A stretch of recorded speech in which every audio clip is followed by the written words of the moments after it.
Оюут толгой компани ажилчид үйлдвэрлэлийн осолтой холбоотой шүүгүүлүүлээ. 3 настай хүүхдийн осолтой холбоотой асуудалд шатны холбоотой албан тушаалтнуудад хариуцлага өгүүлээ. Ардчилсан нам татварын асуудлаар ерөнхий сайдтай мэдгэлцлээ.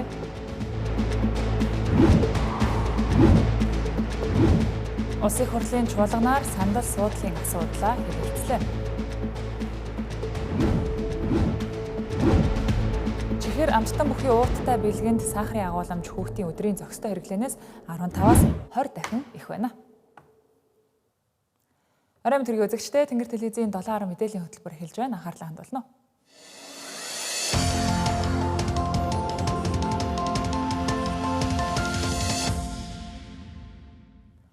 Уул уурхай салбарт аюулгүй ажиллагаа зах замбраагаа алдсныг 3 настай хүүхдийн осол нотолж байна. Угсан цооног нь хүртэл хамгаалалтгүй ийм салан задгай уул уурхайтай улс орн дэлхийд хаанч байхгүй зэ. Тэр ч байтугай уул уурхайн салбарын үлгэр жишээ хэмээн тодорхойлогддог оюут толгой компани хүртэл ажилчдынхаа эрхийг ноцтой зөрчиж үйлдвэрлэлийн ослыг нуун дарагдуулдаг тухай өнөөдөр үйлдвэрчний эвлэлийн холбооноос шүүгэл үлээлээ. Монгол улсыг тижээж тэтгэж байгаа салбар хэмээн монголчууд бид энэ салбарыг хэтэрхий задгай хайснаас болж олон 10 залуус бие эрхтэн сэтгэл санаагаараа чимээг өхөн хохирсоор байна. Жишээлбэл тус компани үйлдвэрчний эвлэлийн хорон дарга баяр жаргал ил уурхайд ажиллаж байхдаа үйлдвэрлэлийн осол дүртэж нуруу болон түнхээ бэртээж 6 сар хөдөлмөрийн чадвараа алджээ. Гэтэл үүнийг үйлдвэрлэлийн осол биш бэртэл гэмтэлгүй гэх дүгнэлтийг оюут толгой компаниас гаргасан байна. Сүүлийн 3 сарын хугацаанд тус компани уурхайд мэдэгдэхүйц яг үүн шиг 6 осол гарчээ. Уурхай ажилчид нь үйлдвэрлэлийн ослоор хуруу гараа тайруулах нь наад захын үзэгдэл болж ажилчдын эрх нь ноцтой зөрчигдөж байгааг тэд хэлж байна. Учир нь эмч мэргэжилтнүүдийн зүгээс ослыг нуун дарагдуулж үйлдвэрлэлийн осол биш гэж тодорхойлон хэргийг хаах болжээ. Үүнтэй холбоотой оюут толгой компани үйлдвэрчний эвлэлийн зүгээс ажилчдынхаа аюулгүй ажиллагааг сайжруулах 10 хоногийн хугацаатай албан шаардлагыг удирдлагуудаа хүргүүлж байгаагаа мэдгдлээ. Энэхүү шаардлагын хариуг заасан хугацаанд өгөхгүй бол хуулийн дагуу дараагийн шатны байгууллагт хандхаа мэдгдлээ. Нэг юм жишээ байгаа. 2025 оны 8 сард ил уурхайтай бас нэг осол болсон. За тэр ослоос шалтгаалаад тухайн оператор хүн байсан. За нурууны 12 дугаар сэртээс уурсан асуудал. Мөн ялгаагүй бүгд найрамдах хятад ард улсад очиж имчилгээ хийлгэсэн. За тухайн үед бол ослоор бүртгэхгүй нэлээд цаг хугацаа алдсан. Сүүлийн үед хуруу гарна тайрагдах те. За дээрэс нь элдв анзын техниктэй явж аваад осолдох тийм одоо тохиолдлууд бол нэлээд гарч байгаа. Энэ хариуцлагагүй уул уурхай гэдэг зүйл чинь одоо яг ямар нөхцөл байдалтай байна вэ? Энэ дээр төр засаг өөрөө анхаарал хандуулж чадчихна уу? Одоо шууд магадгүй одоо урчин одоо босон дээр нөхцөл байдлыг одоо яг энийг юу гэж үзэх вэ гэхээр энэ өнөөдөр шууд энэ уул уурхайн салбарт хөдөлмөр хамгаал аюулгүй байдал гэдэг зүйл чинь ямар төвшөнд байгаа вэ гэдгийг одоо нийтээр харуулж штэ.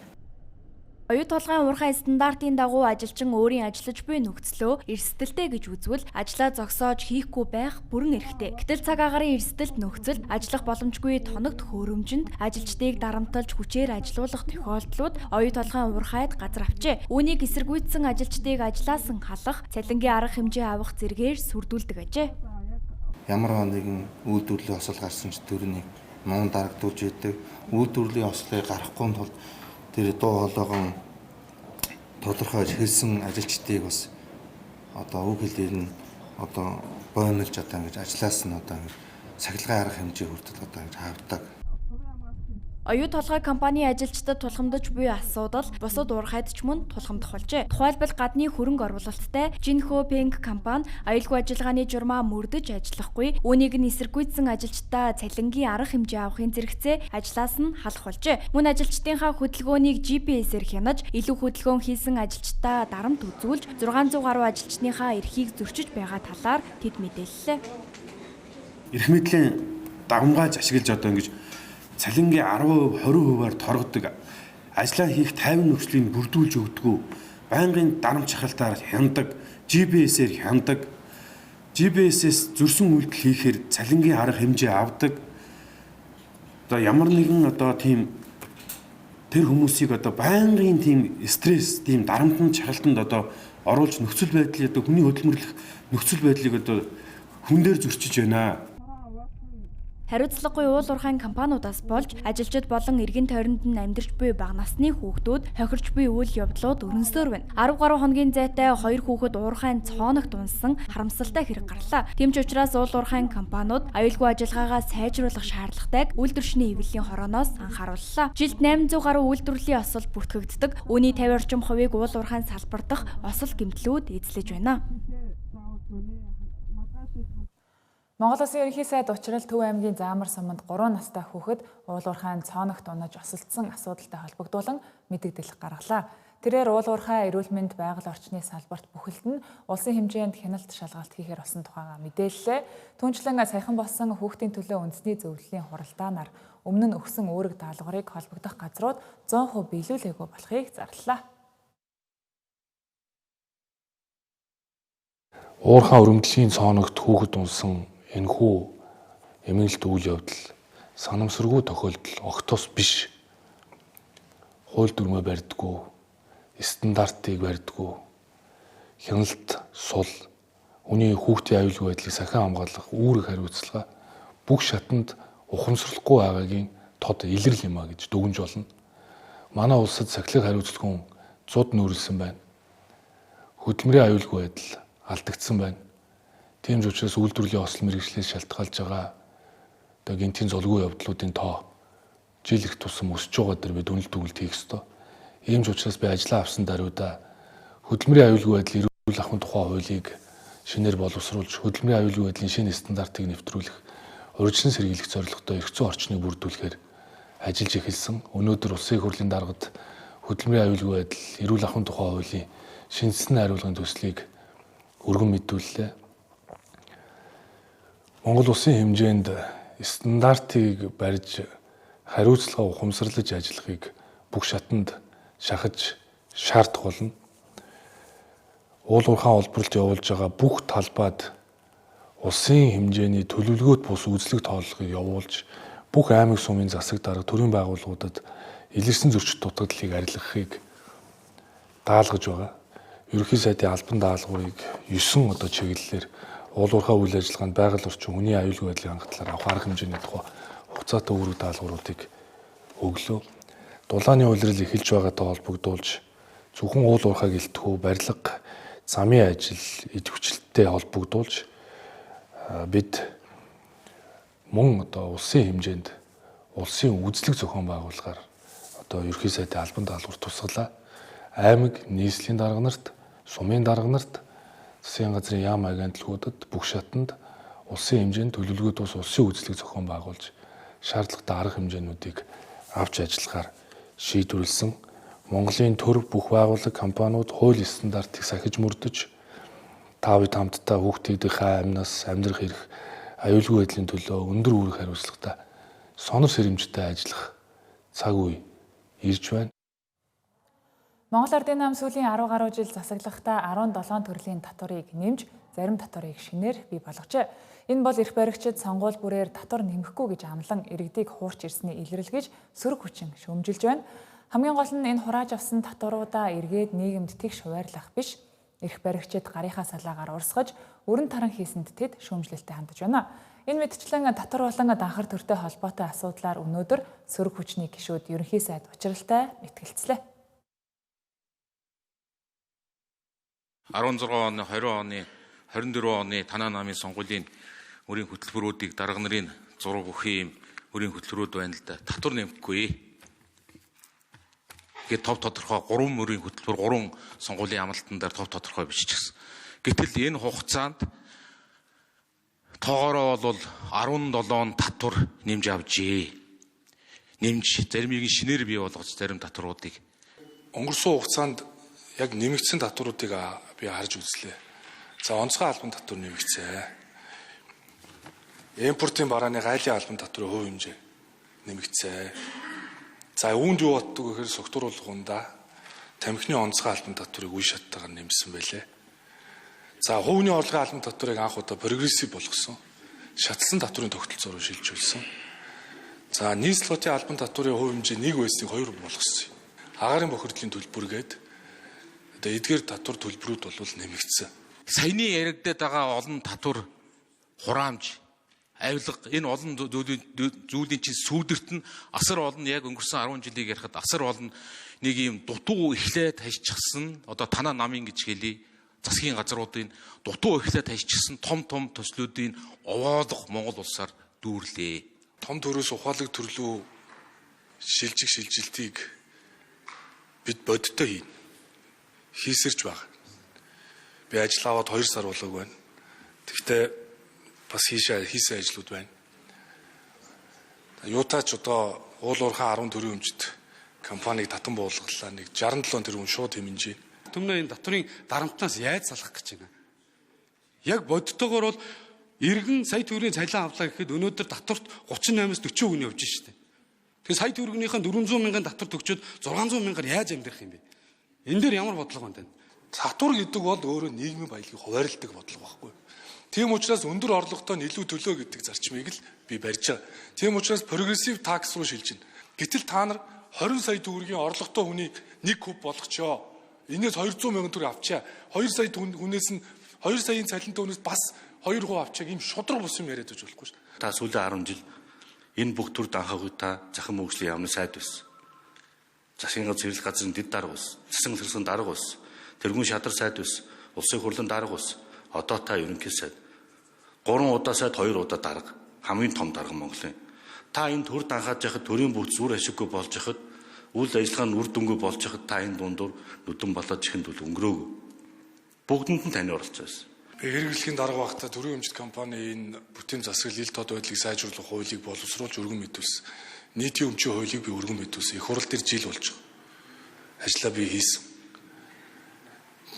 За мөн би эдийн засгийн хөгжлийн сайд багтаа төсвийн тэнцвэржүүлсэн орлого GDP-гийн хувь хэмжээг 30% хүртэл бууруулж төсвийн хүрээтэй дагуулж баталсан. Үүний хүчээр төрийн оролцоо буурж байгаа. Энэ зөвхөн энэ харьцаагаар. Тийм учраас өөрийн хариуцах албан дээр байхдаа би хандлагын өөрчлөлт хийя гэж үргэлж хичээдэг байсан. Нийгэмд хамгийн их хүлээлт үүсгээд байгаа хувь хүний орлогын албан татварыг 1% болгож бууруулах хуулийн төсөл парламентын босгоо давлаа. Татварын дарамт үнийн өсөлтөд туйлдсан иргэд энэ хуулийг уухайлан дэмжиж байгаа бол засгийн газар улаан эсэргүүцэж байгаа нь сүүлийн хэдэн өдрүүдэд ил байлаа. Учир нь энэ хууль батлагдвал өндөр орлоготой хэсгээс ихийг бага орлоготойгоос багыг авдаг засгийн газрын шатлсан татварын бодлого суураараа нурах аюултай гэж ерөнхий сайд тайлбарлаж байсан. Гэсэн ч улсын хурал олонхоороо хилцгийг нь дэмжсэн тул цаашид хэдэн төгрөгийн орлоготой иргэдэд 1% татварын хөнгөлөлт идлүүлэх вэ гэдэг босгоо нарийн тооцох шаардлагатай гэдгийг улсын хурлын дарга хэллээ.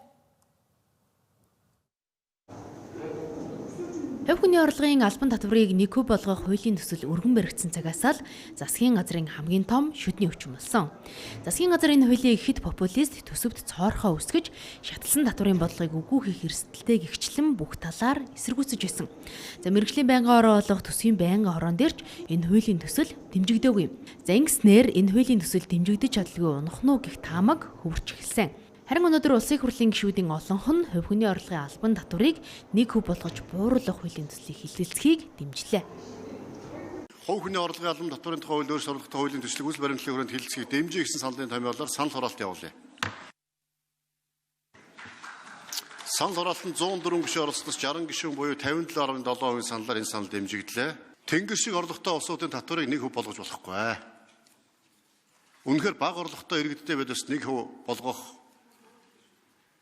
засгийн газрын өргөн барьсан 792 мянга хүртэл орлоготой бол одоо татварын тэглэх 792-оос 1 сая 500 мянга бол 1% болгох, сая 500-аас 3 сая бол 5% болгох, 3 саяас 5 сая бол одоо 10% болгох гэдэг юм уу. Ийм одоо орлогоос нь хамаарсан шатлалтай их орлоготой иргэд нь илүү төлдөг татвараа, бага орлоготой иргэд нь бага төлдөг ийм шудраг зарчим үйлчлэх ёстой шүү. Орлого өндөртэй улсууд нь 1% төлөх чинь бол шудраг бос шүү. Энийг бас хэлэлцүүлгийн анхны хэлэлцүүл бэлтгэс төсвийн байнгын ороос засгийн газрын хууль, баяр маа гишүүдийн хуулийг бас хамтарч нэгтгэж ажлын хэсэг байгуулж энэ талд нас анхаарч ажиллаарай гэдгийг бас чиглүүлгоё. Өнөөдөр иргэд цалингаас 10% татвар суутгуулж, дээр нь 10% нөөц төлж, үлцэн эдэн төгрөгийн инфляцийн шуурганд үнгүүдэж байгаад төхөмөлтэй. За энэ 50 хүний орлогын албан татварыг нэг хөв болгон бууруулах хууль батлагдчихвал иргэдийн төлдөг татвар 9 хувиар буурч гар дээр ирдэг цалин 9 хувиар нэмэгдэнэ. За энэ дэж парламент нөөлийн төслийг батлах ёстой гэх нийгмийн шаардлага өндөр аваад байгаа юм. Харин цаашид хилэлцүүлгийн явцад улсын хурлын дарга бям цогтын хэлсэнчлэн бүх иргэдийн хувийн орлогын албан татварыг нэг хөв болгох биш, тодорхой босго тавьж орлогоос нь хамааруулан татвар ногдуулах чигтэй байна. Парламентын чуулганы хойморт 3 хүн суудаг. Бид тэднийг төрийн 3 өндөрлөг гэж өргөмжилж ард түмний төлөөллийн дээр суулгасаар ирсэн. Тэгвэл улсын хурлын гишүүн Тэмүүжин энэ байдлыг хаалж ерөнхий сайдын суудлыг чуулганы хоймроос буулгаж бусад гишүүдтэй ижил төвшөнд суулгах хуулийн төсөл өргөн барьснаар өнөөдөр чуулганаар хэлэлцлээ. Олон нийт үүнийг ээлжид нэг сандал суудал тавилгын хэрүүл гэж харж байж болох ч үүний цаана засаглал хоорондын тэнцлийн асуудал хөндөгдөж байгааг хууль санаачлагч хэллээ. Парламентын засаглалтай манай улсад гүйцэтгэх засаглалын тэргүүн нь хууль тогтоогчдынхоо дээр гарч суух нь зохимжгүй гэж хууль санаагчлагч үзжээ. За уг нь бол ард түмний илч бол сонгогдсон парламент засгийн газартаа хяналт тавих ёстой. Гэтэл бодит байдал дээр ерөнхий сайд нь парламентынхаа дээр гарч суугаад гишүүдээ дээрээс нь талдаж байна. Ерөнхий сайд асан оюун эрдэнэ чуулганы хоймроос баярмаа гишүүнийг баяр цаг дарга гэж дуудан даналзаж байсан үеч бий. За энэ байдлыг халах ёстой гэлээ. За Тэмүүжин гишүүний санаач хэлсэн энэ хуулийг ардчилсан намын гишүүд голдуу дэмжиж хэлсэн бол Монгол Ардын намаас инх төвшин гишүүнээс өөр ганц ч гишүүн ган хийсэнгүй. Монголын ерөнхий сайдыг бас одоо яг энэ их хурлын даргын зэрэгцээ, ерөнхийлөгчийн зэрэгцээ суудаг биш, яг одоо парламентынхаа дунд кабинетаараа суудаг байх энэ шаардлага бол зарчмын шинж нартай зүйл. Ингэснээрээ бол парламентын гишүүд Монголын ерөнхий сайдад загнуулдаг биш, чиглэлийг нь хангадаг биш. Монгол улсын их хурл нь өөрөө парламентын одоо хуулийн хэлц шиг ажилдаг биш, жинхэнэ дархлаатай ажиллах боломж бүрднэ гэж үзэж байгаа. Ерөнхий сайд бол цөөнх рүүгээ хард суугаад тэгээ олонхоо төлөөлж ярьдаг байх хэвээр. Олонх бол бүлэг дээр бүх юм зангидад гараад ирсэн байх хэвээр.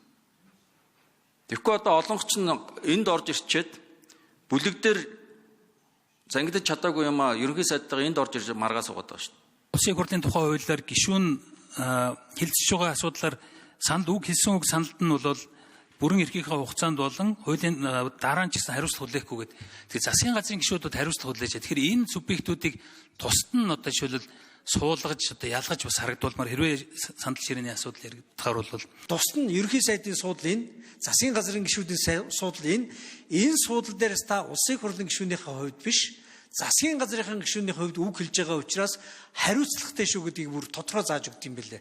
Тэгэхээр бид одоо энэ агуулгыг засгийн газар буюу ерөнхий сайд төлөхөөсөөр аргагүй.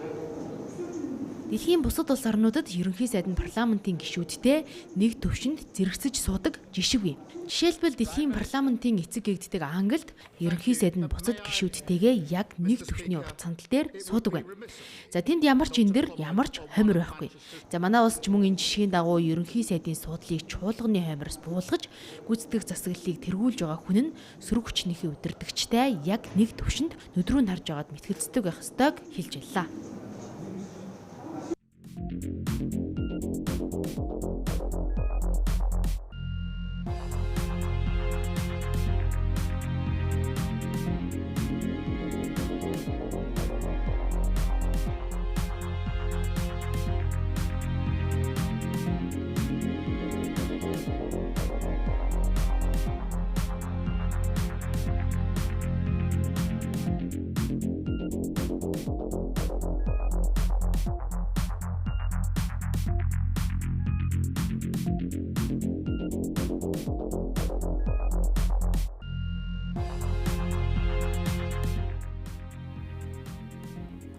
Тэнгэр телевизтэй хамтагаад баярлалаа үзэгчдээ 7 мэдээллийн хөтөлбөр үргэлжилж байна.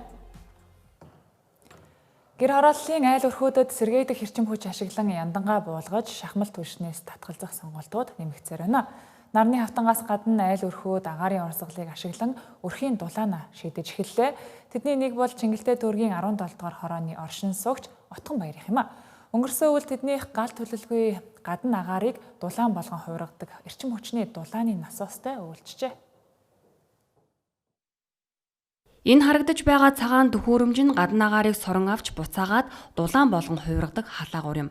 Энгийн халаагуураас 3 дахин бага цахилгаан зарцуулдаг энэ төхөөрөмжийг Отгон Баярх өнгөрсөн 10 дугаар сард ашиглаж эхэлжээ. Галтүүлж нүүрс зүүн үнс нурам асгахгүй гар удирдлагаараа хүссэн үедээ дулааны температураа зайнаас тааруулан гэрийн дулаанаа тохируулж байна.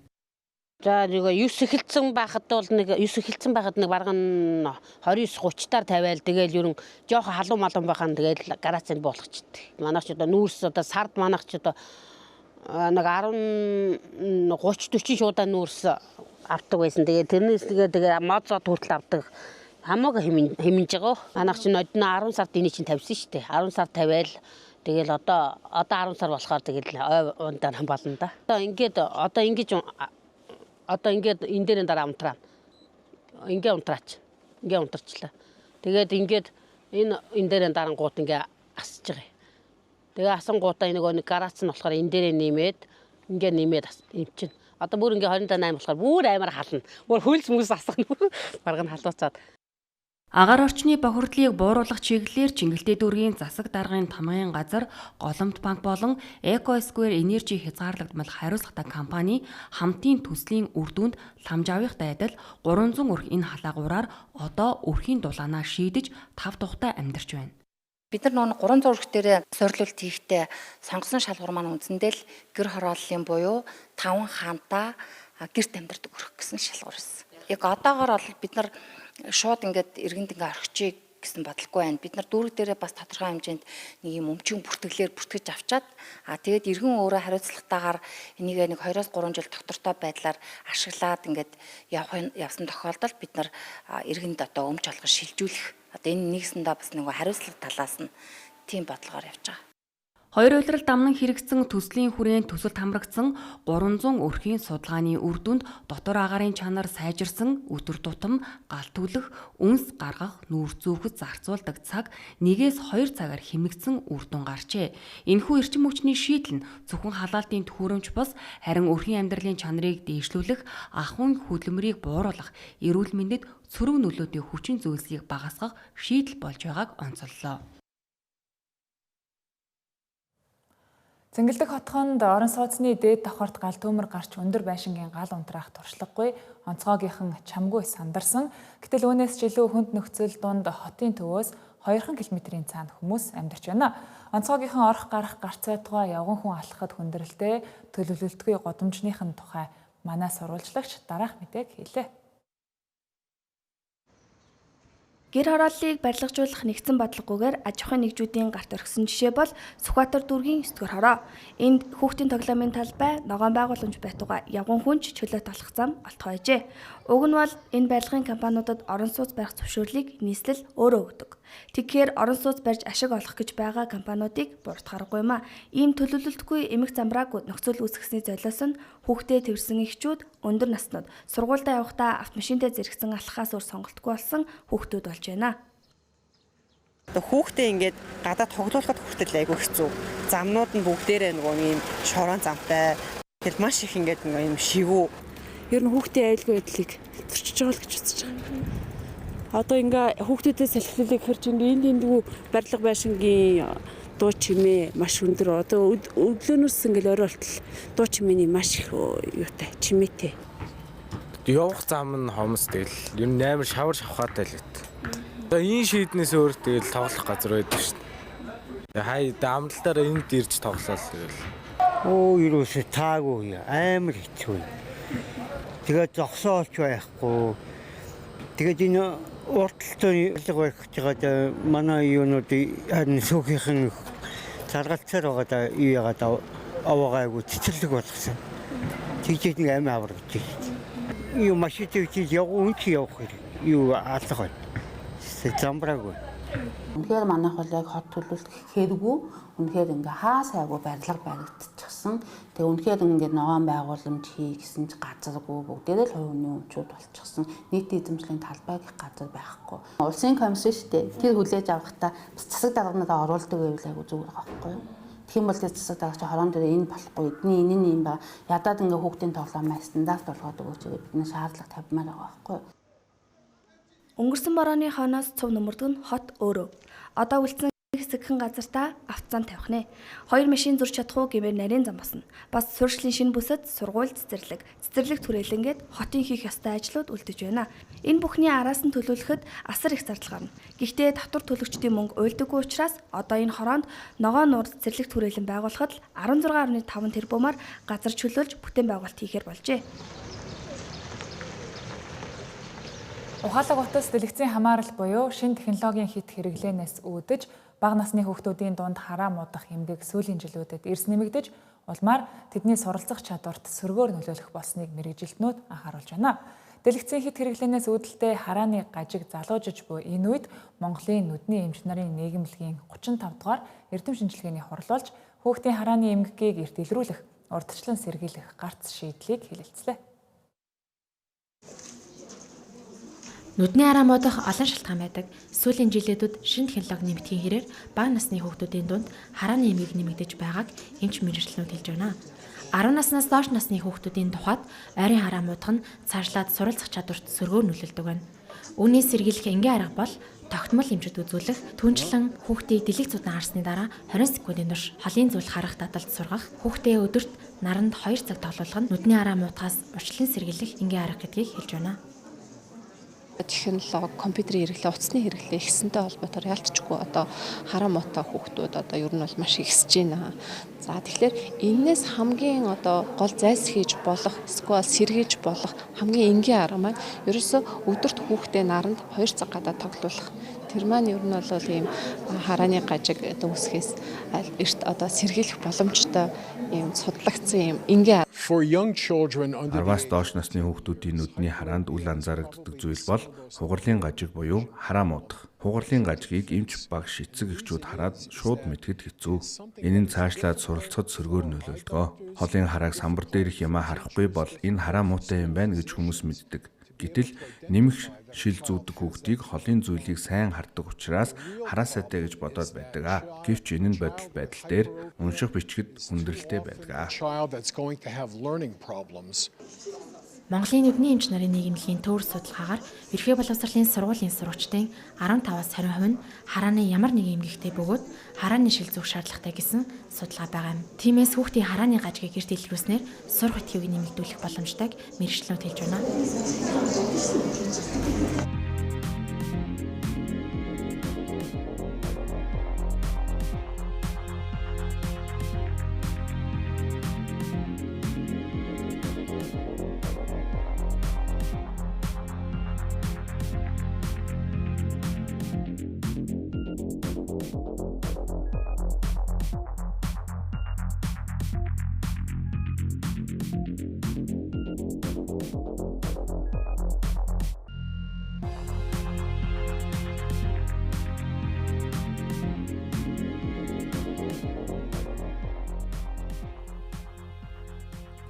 Долоороо мэдээллийн хөтөлбөр студиэс шууд үргэлжилж байна. Олон улсын хүүхдийн эрхийг хамгаалах өдрөөр бяцхан өрсөө баярлуулж, бэлэг нэрийн дор сахар ихтэй амттан өгөх нь тэдний эрүүл мэндэд тэр дундаа сэтгэл санааны тогтворгүй байдалд сөргөөр нөлөөлдгийг мэргэжилтнүүд сануулж байна.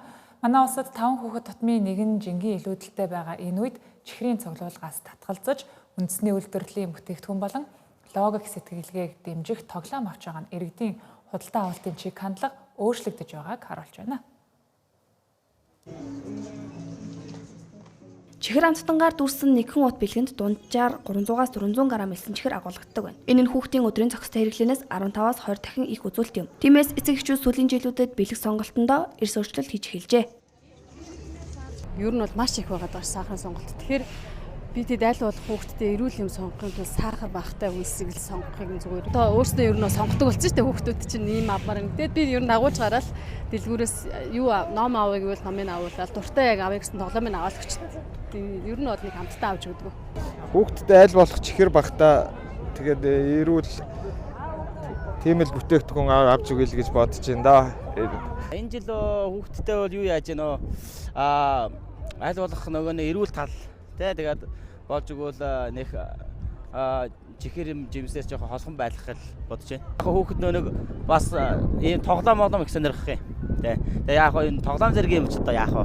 Тэгээ идэж уух юмнаас ихээс манайх бол хүүхдтэй ерөнхийдөө сахарын хэрэглээг ерөнхийдөө татгалздаг айлхгүй юу. Тэгээд ерөнхийдөө одоо IQ хөгжүүлсэн тоглоом ч юм уу, зурагтай ном ч юм уу, тэгээд үндэсний үйлдвэрээ дэмжсэн цагаан эдийн хэрэглээ ч юм уу, тиймэрхүү юмар бас яадаг. Одоо сүүлийн үед нөгөө хүүхдүүд манаас томорж байгаа болохоор одоо ном сэтгүүл одоо юу вэ тиймэрхүү юмар одоо айгүйх юу яд штэ. Бэлгийн ерөнхийдөө бэлдэж өгдөг штэ бид хэд ч. Зах зээл хүртэл эцэг эхчүүд худалдан авагчдын ухамсар соёлыг дагаж өөрчлөгдөж байна. Өмнө нь хинч хүүхдтэй хүүхдийн баяраар биеийн тос авч өгдөггүй байсан бол өнөөдөр биеийн арчилгааны бүтээгдэхүүн борлуул сайтай байна. За манай бэлгийн багцын онцлог гэх юм бол ер нь бол тэг сартаагаас эхлээд дэш хэрэгжилж болно. Яг 100% органик эко бүтээгдэхүүн байгаа. Яг Монголдо үйлдвэрлэж байгаа. Мала брэнд гэдэг юу хүүхдийн бүтээгдэхүүнүүд байгаа. Хүмүүс их хвчлэн энэ жил ерөнхийдөө бол хүүхдтэй хэрэгтэй юм органик бүтээгдэхүүнүүдийг сонирхож байна. Чихэр бичэн гэхээсээ илүү. Ер нь болж өгвөл үндэсний үйлдвэрлэлээ дэмжиж гэдэг болсон байна. За манай бүтээгдэхүүнүүд нь болохоор iCodex гэдэг Японы шинэ орж ирж байгаа брэнд байгаа. Сахарын агуулмж нь маш бага. Дээрээс нь гидсний ашигтай бактери пребиотик агуулсан энэ төрлийн бүтээгдэхүүн байгаа. Ер нь бол одоо энэ сүүлийн үед баг төрж байгаа хүүхэд болгон л баг диабеттэй төрдөг болсон шүү дээ. Сахарын одоо аршилтай тий. Тэгэнгүүт хүмүүс ер нь бол одоо сахарын хэрэглээг багасгах ёстой юм байна. Хүүхдүүдийнхээ одоо энэ чихэр шоколадны одоо сахарын агуулмжийг бас нэлээд ингэж анзаарч ажигладаг болсон, анхаарал тавьдаг болсон санагдсан. За энэ болохоор AR амилдаг пазл гэж байгаа. Ягаад зөвхөн пазл тоглоом бэ гэхээр хүүхдүүд чинь пазл тоглоом гэхээр өнгө дүрс хоёрыг хоёуланг нь ялгаж салгаж сурдаг байхгүй. Тэгэхээр бол хүүхдүүд айгүй зөв ач холбогдолтой гэж байгаа. Тэгээд нөгөө чихэр сахар махраас илүүтэйгээр яг энэ пассворд ер нь айгүй танин мэдээлэл олгох зорилготой байгаа. Тэр нь болохоор бүгдээрээ нөгөө эрүүл мэндийн бичгтээ хүүхэд аманд ихэд хадсан чамар нэг сөрнүүлээ бохгүй Америк нэгдсэн улсад нэг нэмэр чалгасан бүтээгдэхүүнүүд гэдэг байхгүй. Хэрэглэгч үйлдвэрлэгчдийн хандлага өөрчлөгдөж байгаатай холбоотойгоор эх жилээс чихэрлэг ундааны онцгой албан татварыг нэмэх хууль боддоор хэрэгжиж эхлэх нэ. 10 гаруй жилийн өмнө ийм хууль санаачилж судалгаа явуулж байсан ч төдийлөн дэмжлэг авч чадаагүй байсан юм а. Эрүүл Монгол хүнийг төлөвшүүлэх эхний алхмууд хүүхэд наснаас эхэлнэ. One Sky олон улсын байгууллага олон улсын хүүхдийн эрхийг хамгаалах өдрийг ухтан Бөөн Баяр хүүхдийн баярын арга хэмжээгээ 5 дахь жилдээ зохион байгууллаа. Энэ жилийн арга хэмжээг Баянзүрх дүүргийн хамгийн олон хүүхэдтэй хороодын хүүхэд багчуудыг хамруулан зохион байгуулж байгаагаараа онцлог болсныг тодтоглоо. One Sky олон улсын байгууллага нь энэ жилийн хувьд Баянзүрх дүүргийн 21, 27, 29 дугаар хороонд хамтран Бөөн Баяр хүүхдийн арга хэмжээг зохион байгууллаа. Энэхүү арга хэмжээнд шаараар урлыг, хамтдаа уншия, бодиттой аялал зэрэг хүүхдийн хөгжинд болонгуудыг ажиллуулжээ. 2025 оны яг энэ үйл ажиллагаанд 500 гаруй хүүхэд багчууд оролцож байсан бол энэ удаад 1000 гаруй хүүхэд оролцжээ. Манай Баянзүрх дүүргийн удирдлагуудаас бид нар санал тавиа тий хамгийн олон бага насны хүүхэдтэй хороогоор 21 дугаар хороо тухайн үед бол байсан одоо 6 жилийн өмнө л дөө. Тэгээ тэр утгаараа бүтээн байгуулалтаа энд хийгээд илүү гэр ороолын бүсийн хүүхдүүд маань тий одоо өөрийнхөө гэртээ ойрхон ийм гоё газар бас үйлчлэгээ авч болдог, баярлдаг тий энэ орчны сайхан бүрдүүлж өгье гэдэг ингээд хичээсэн. Тэгээ тэрний ажлын үр дүн бол ингээд хамтын ажиллагааны үр дүнд одоо өнөөдөр ийм сайхан болж байна. Үйл ажиллагааг бол хүүхдийн баярын үйл ажиллагааг Баянзүрх дүүргийн 27, 21, 29 дугаар ороо хамтраад ерөнхий зохион байгуулагчаараа One Sky олон улсын байгууллага хамтсан зохион байгуулалт хийгээд ингээд явж байна. Энэ бидний гол зорилго нь бол одоо энэ гэр орооллын дунд дариг зохицлуур гээд маш том бүтээн байгуулалтыг Баянзүрх дүүргийн удирдлагууд бол энэ дээр хийгээд өгсөн. Энэ бол одоо даригийнхан бол бүгд мэднэ хогийн цэг байсан газар байхгүй юу. Тэрийг бүтээн байгуулалт хийгээд одоо тэр цааталтай койлпийн талбайтай, эндээ үлдэнгийн талбайтай өнөөдрийн үйл ажиллагааг хийж байна. Бас бид нар дариг зохицлбороо олон нийтэд таниулах, сурталчлах ийм том бүтээн байгуулалтыг ашиглах зорилгоор дарихийн 3 хорооны илж энэ үйл ажиллагааг зохион байгуулж байгаамаа. Удаажгүй үнэхээр гоё. Өстой гоё. Сайхан агаар тогтоохон өрж авах салхитай болохоос тий. Үнэхээр гоё нартай гэгээтэй гоё өдөр байна уу.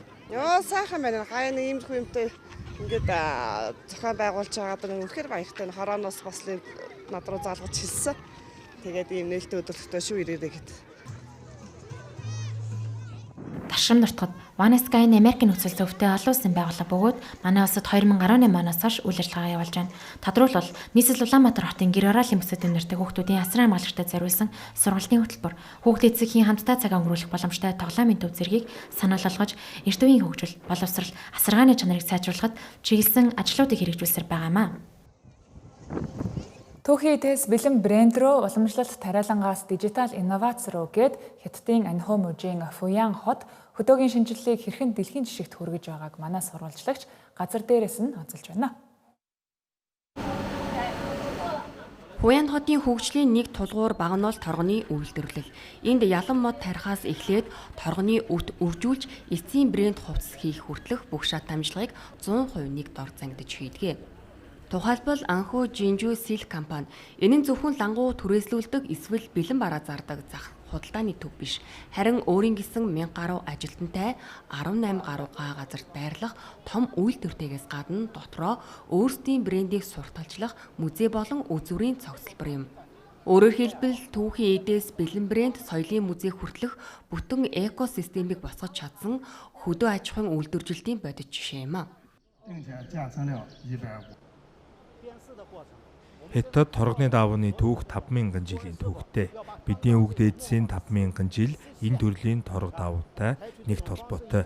Бид хэрхэн яаж хөвөн үйлдвэрлэдгийг энгийнээр тайлбарлая. Торгоны үт ялан модны навчаар хооллож бүрэн томорсны дараа өөрөөсөө торгон утас ялгаруулан 72 цаг буюу 3 хоногийн турш зогсолтгүй ээрж өөрийгөө оруулсан хөвөн мэд цагаан гэрээг барьж дуусгадаг. Ганцхан ийм утас шүү дээ. Энэ утасны урт нь 1200 м байна. Манай компани анх 1997 онд байгуулагдсан. Ирэх жил бид 30 жилийн ойгоо тэмдэглэнэ. Бид сард нийт 20-25 тонн торго түүхийн эд болон 150-аас 220 мянган метр даавуу үйлдвэрлэдэг. Энэ үйлдвэрлэл нь дотоодын зах зээлийн 70%, гадаадад 30%-ийг экспортлж байна. Бид ихэвчлэн Зүүн Азийн зах зээлд нийлүүлдэг. Бид цаашид залуучуудын чиг хандлагыг цогцоор нь судалж, шинэ бүтээгдэхүүн хөгжүүлэлтийг эрчимжүүлэх технологи нэвтрүүлэхээр ажиллаж байгаамаа. Мөн инновацийг хөдөө аж ахуйн салбартаа нэвтрүүлсний тод жишээ бол Фуян хотод байрлах Вада улаан лойлын хөндөй юм.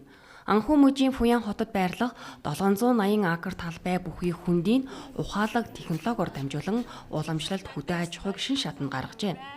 Одоогоор 300 гаруй орчин үеийн хүлэмжтэй энэ чинээгээр орон нутгийн иргэдийн амьдралын чанар орлогыг нэмэгдүүлж байна. Өдгөө Вада компани нь Хятад даяар 2 удирдах төв, 4 инновацийн төв болон Өвөр Монгол, Шанхай зэрэг 7 бүс нутгийг хамарсан тариалангийн бааттай үндэсний хэмжээний томоохон брэнд болон өргөжжээ.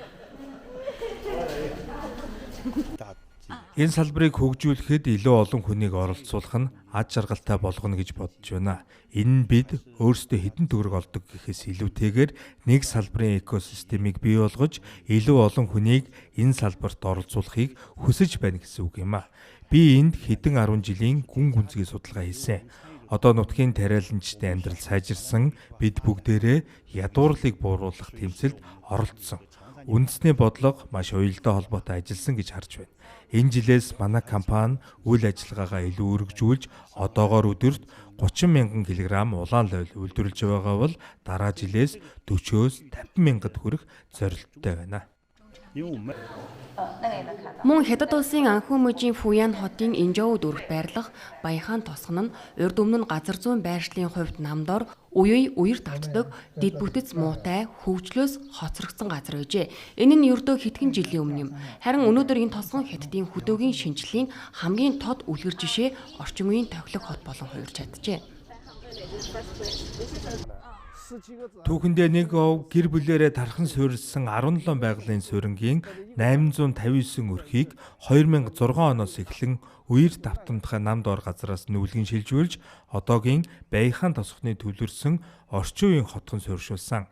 Энэ тосгон нь үндсэн бүтээн байгуулалтаас эхлээд үзэсгэлэнт инх тайван тосгон болох хүртэлх хөгжлийн 4 том сорилтыг амжилтад авч одоо Хятад улсын 15 дугаар 5 жилийн төлөвлөгөөний дагуу тэргүүлэх салбаруудаа эрчимжүүлэн хөгжүүлэх дараагийн шатанд орж байна.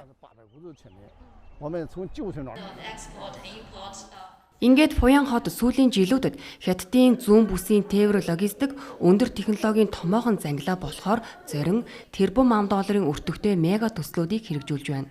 Тодорхойлбол 10 тэрбум гаруй юаны хөрөнгө оруулалттай Фуян Жив ухаалаг аж үйлдвэрийн паркийн Нэгдүгээр шатны барилгын ажил дуусаж эх сард үйл ажиллагаагаа эхлүүлэх юм байна. Дээрээс нь төслийн ABC бүсүүдэд одоогоор 2 тэрбум 980 сая юаны хөрөнгө оруулалт хийгдэж 420 мянган гаруй амметр талбай бүхий 14 офисын барилга цогцлбор үзэсгэлэнгийн танхим бэлэн болжээ. Тус парк нь дижитал эдийн засаг, технологийн инновац, санхүү болон үзэсгэлэн худалдааны 4 гол салбарыг дагнан хөгжүүлнэ гэлээ. Хэрвээ энэ төсөл ашиглалтанд орвол Фуян хотыг тээврийн зангилаа түшгэлсэн орчин үеийн үйлчилгээ технологийн томоохон төв болгоход чухал түлхэц үзүүлнэ гэж үзэж байгаа юм байна.